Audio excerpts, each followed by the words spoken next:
नमस्कार दोस्तों, Ashok Singh agree show में आपका स्वागत है। मैं हूं आपके साथ अशोक सिंह। शरीफा से हम सभी परिचित हैं। यह ऊर्जा और सूक्ष्म पोषक तत्वों से भरपूर अनूठा फल है। इसमें ऊर्जा, कार्बोहाइड्रेट, आहार रेशा, प्रोटीन, वसा, vitamin C, vitamin B, potassium और मैग्नीशियम, इसके अलावा फास्फोरस की भी अच्छी खासी मात्रा होती है। यह एंटीऑक्सीडेंट, पाचन सहायक तथा ऊर्जा देने वाला फल माना जाता है।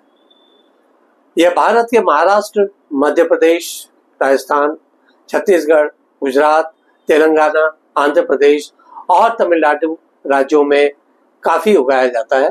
जी हाँ, आज का हमारा कार्यक्रम इसी फल के कमर्शियल महत्व पर आधारित है। एपिसोड शुरू करने से पहले एक बार फिर से आपसे आग्रह करना चाहेंगे कि इस वीडियो को अंत तक अवश्य देखें, ताकि आप भी इसमें दी जाने वाली जानकारियों का भरपूर लाभ उठा सकें। तो दोस्तों, शुरू करते हैं आज का कार्यक्रम। आगे बढ़ने से पहले बताना चाहेंगे कि मिडिल ईस्ट, दक्षिण पूर्व एशिया, यूरोप के एथनिक बाजारों और उत्तर अमेरिका के इंडियन लैटिन स्टोर्स में शरीफा और इसके गूदे की मांग काफी तेजी से बढ़ रही है। इसका ताजा फल अत्यधिक नाशवान होता है, इसीलिए इसके लंबे दूरी के निर्यात में चुनौती आती है। ऐसे में शरीफा के फ्रोजन पल्प, प्यूरी और स्प्रे ड्राइड पाउडर के एक्सपोर्ट पर अधिक जोर दिया जाता है। हाई क्वालिटी के फल, कोल्ड चेन और स्टैंडर्ड पैकिंग उपलब्ध होने पर भारत के लिए इसके एक्सपोर्ट से कमाई के अच्छे अवसर हो सकते हैं। शरीफा से विविध प्रकार के प्रोसेस्ड उत्पाद तैयार किए जाते हैं। इनमें frozen pulp, puree, ice cream, kulfi, shake, smoothie, yogurt, मिठाई, जैम या स्प्रेड, नेक्टर या RTS beverage, spray dried, custard bakery और डेयरी मिक्स में उपयोग के लिए एप्पल पाउडर, पल्प आधारित डेजर्ट, सोरबेट, बीज तेल आदि का नाम लिया जा सकता है। भारत से खाड़ी देशों यानी कि UAE, Qatar, Oman, Bangladesh, Nepal जैसे पड़ोसी देशों में शरीफा के ताजे फल के एक्सपोर्ट की प्रचुर संभावनाएं हैं, जबकि अमेरिका, यूरोप, दक्षिण पूर्व एशिया में फ्रोजन पल्प अधिक व्यवहारिक है। जहां तक हमारे देश में शरीफा उत्पादन का सवाल है, तो महाराष्ट्र का पूना, सोलापुर, सतारा, मध्य प्रदेश का अनूपपुर, छिंदवाड़ा, राजस्थान, छत्तीसगढ़, तेलंगाना, आंध्र प्रदेश और गुजरात प्रमुख उत्पादक राज्य हैं। सितंबर से दिसंबर में इसके उपज की मुख्य आवक रहती है। कई राज्यों में फ्रूट मिल्स या पल्पिंग यूनिट खड़ी हो रही हैं, जो 8 से 10 महीने गूदा उत्पादन के लिए उपलब्ध होती है। इसकी खेती के लिए जलवायु का उपोष्ण कटिबंधीय होना और तापमान का 20 से 35 डिग्री सेल्सियस के बीच होना आदर्श माना जाता है। यह हल्की पाला संवेदनशील फसल है और गर्मियों में सूखा सहनशील होती है। इसके लिए अच्छी जल निकासी वाली बलुई दोमट मिट्टी, जिसका पीएच 6 से 7.5 के बीच हो, बेहतर कही जा सकती है। इसकी खेती में भारी जल जमाव वाली जमीन से बचना चाहिए। इसकी रोपाई का समय वर्षा शुरू होने पर ही यानी जून जुलाई में शुरू हो जाता है। इसके पौधों के लिए गड्ढे 60 × 60 × 60 सेंटीमीटर आकार के बनाए जाते हैं, जिनमें 15 से 20 किलोग्राम गोबर खाद प्लस नीम खली फफूंदनाशी मिट्टी में मिलाई जाती है। पौधों के बीच का अंतर 5 × 5 मीटर या 6 × 6 मीटर रखा जाता है। हालांकि हाई डेंसिटी के लिए 4 × 4 मीटर भी रखा जा सकता है, बशर्ते की काट छांट अनिवार्य रूप से होती रहे। कलम या बडिंग से इसका बहुगुणन उत्तम होता है। इसमें एक रूप फल होते हैं और पौधे जल्दी फल धारण कर लेते हैं। इसके पोषण प्रबंधन के लिए प्रति पेड़ 20 से 30 किलोग्राम अच्छी सड़ी FYM प्लस लगभग 500 से 600 ग्राम नाइट्रोजन खाद व उर्वरक मिट्टी की जांच के अनुसार ही देनी चाहिए, जिसमें कि विशेषज्ञों की राय के अनुसार या विशेषज्ञों की संस्तुति के अनुसार ही इनकी मात्रा दी जानी चाहिए। जिंक बोरॉन का फोलियर स्प्रे करने से फल सेटिंग और गुणवत्ता बढ़ती है। सिंचाई बरसात के बाद 15 से 15 दिनों के अंतराल पर देनी चाहिए।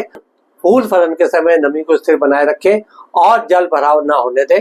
इसमें प्राकृतिक परागण सीमित रहता है, इसीलिए हैंड पॉलिनेशन शाम को नर फूल से पराग लेकर मादा फूल पर बच से करना चाहिए।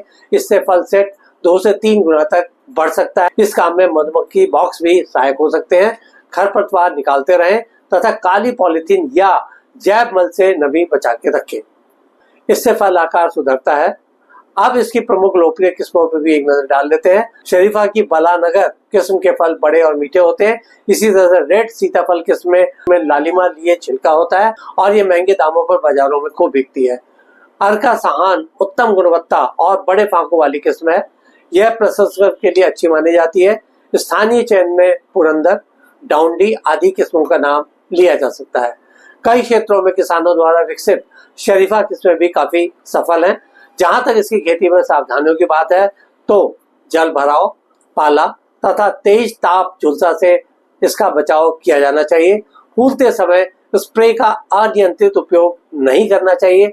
मधुमक्खियों की गतिविधि बनी रहने से अच्छा परागन होता है। बोरॉन की कमी से फल फटना और आकार विकृत हो सकता है, इसीलिए माइक्रोन्यूट्रिएंट स्प्रे उपयोगी कहे जा सकते हैं। इसके फलों की कटाई अत्यधिक कच्ची नहीं करनी चाहिए।